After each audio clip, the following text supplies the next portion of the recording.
Hello friends, मैं doctor Sachin Jain, sports and ligament injury specialist Jaipur से। आज हम बात करेंगे मल्टीपल लिगामेंट इंजरीज के बारे में या मल्टी लिगामेंट इंजरीज के बारे में। अब घुटने में लिगामेंट्स कौन से होते हैं ये जानना बहुत ज़रूरी है। अगर हमको पता चलना चाहिए कि जब दो लिगामेंट से ज़्यादा डैमेज हो या एक से ज़्यादा डैमेज हो तो हम इसको कहते हैं मल्टीपल लिगामेंट डैमेज। तो बेसिकली अगर हम घुटना देखें तो घुटने के अंदर हम देखेंगे तो सबसे इंपॉर्टेंट लिगामेंट जो होता है जो आगे से पीछे की तरफ जाता है, इसको कहते हैं हम ACL लिगामेंट। दूसरा लिगामेंट जो होता है जो पीछे से आगे की तरफ जाता है, इसको हम कहते हैं PCL लिगामेंट। ये घुटने के अंदर वाले लिगामेंट्स हो गए। दो साइड में लिगामेंट होते हैं, इसको हम कहते हैं MCL जो अंदर की साइड में होता है, और LCL जो बाहर के साइड में होता है। ये जो लिगामेंट्स होते हैं ये ब्रिजेस जैसा काम करते हैं कि जब भी हम चल रहे हैं, वॉक कर रहे हैं, तो ये घुटने में इसको स्टेबिलिटी प्रोवाइड करता है और घुटने को लचक खाने से रोकता है। अगर हम सीधा या ट्विस्टिंग कर रहे हैं तो ACL इसको रोकता है जाने के लिए। अगर हम चल रहे हैं तो बॉडी का वेट जो है वो पूरा प्रॉपरली बीच में से जाए तो उसका काम करता है PCL।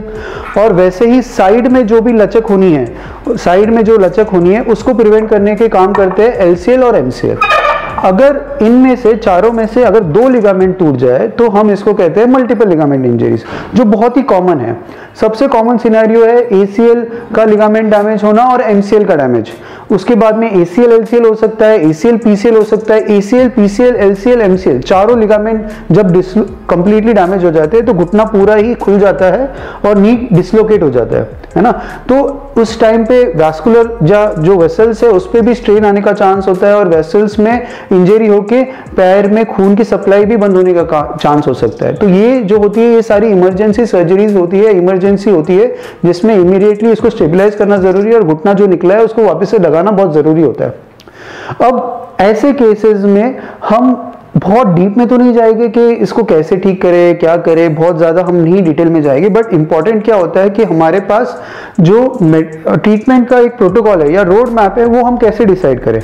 अगर दो लिगामेंट इंजरीज है या सेंटर की लिगामेंट इंजरीज है, ACL हो या MCL हो या ACL हो LCL हो, जो MCL है अगर MCL में ग्रेड 1 या ग्रेड 2 टेयर्स है, इवन ग्रेड 3 टेयर्स कुछ केसेस में ये बिना ऑपरेशन के बिल्कुल ठीक होने के चांसेस होती है।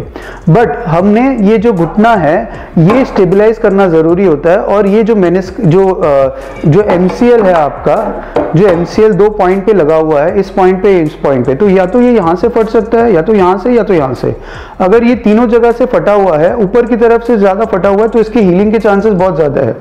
इस केस में भी मिडल 75% चांस है कि ये जुड़ जाता है। अगर ये नीचे के साइड से फटा है तो इसके हीलिंग के चांसेस थोड़े से कम है, इसको सर्जरी की ज़रूरत पड़ती है।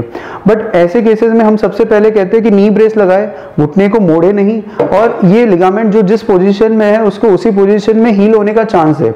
अगर हम घुटने को कंटिन्यू मूवमेंट करते रहे या चलते रहे तो ये जो लिगामेंट है ये मूव होती रहेगी, और अगर ये मूव होती रहेगी तो जिस पॉइंट पे इसको चिपकना था वो चिपक नहीं पाएगी और इसका हीलिंग बिना सर्जरी के फिर पॉसिबल नहीं होगा या उसके चांसेस बहुत कम होंगे।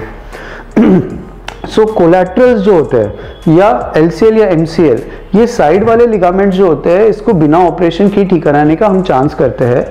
और इसको इमीडिएटली फर्स्ट स्टेप में ही कि भाई आ गया पेशेंट तो ACL और MCL दोनों को ऑपरेट करके कर ले, तो इससे क्या होगा कि घुटना जाम होने के चांसेस बहुत ज़्यादा होंगे और घुटना नहीं मुड़ने के चांसेस बहुत ज़्यादा होते हैं। तो सबसे इंपॉर्टेंट होता है कि पहले बिना ऑपरेशन के साइड वाला लिगामेंट ठीक कर ले, और अगर ऑपरेशन से भी करना है तो साइड वाले लिगामेंट को पहले रिपेयर कर ले या उसको ठीक कर ले और उसको ठीक होने दे एक बार। फिर मूवमेंट पूरा मूवमेंट लाए सारा, एक बार मूवमेंट आ जाए और साइड वाली लचक बंद हो जाए, फिर सेंटर वाले लिगामेंट को कर ले। ठीक है, अगर ग्रेड 1 या ग्रेड 2 इंजरीज है साइड वाले लिगामेंट की और सेंटर वाला ACL फटा हुआ है तो ऐसे केसेस में दोनों को साथ में कर सकते हैं, है ना।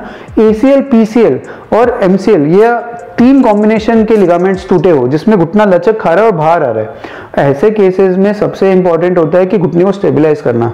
तो अंदर के लिगामेंट्स से बाहर के लिगामेंट्स को हम साइड वाले लिगामेंट्स को रिपेयर कर सकते हैं, बट सेंटर वाले लिगामेंट्स को इमीडिएटली एक ही स्टेज में हम रिपेयर नहीं करते, हम वेट करते हैं ताकि टाइम जाए और साइड वाले लिगामेंट्स हील हो जाए, मूवमेंट आ जाए, और सेकेंड स्टेप में हम दूसरे दो लिगामेंट्स को ठीक करते हैं ताकि मूवमेंट्स पूरी आ जाए।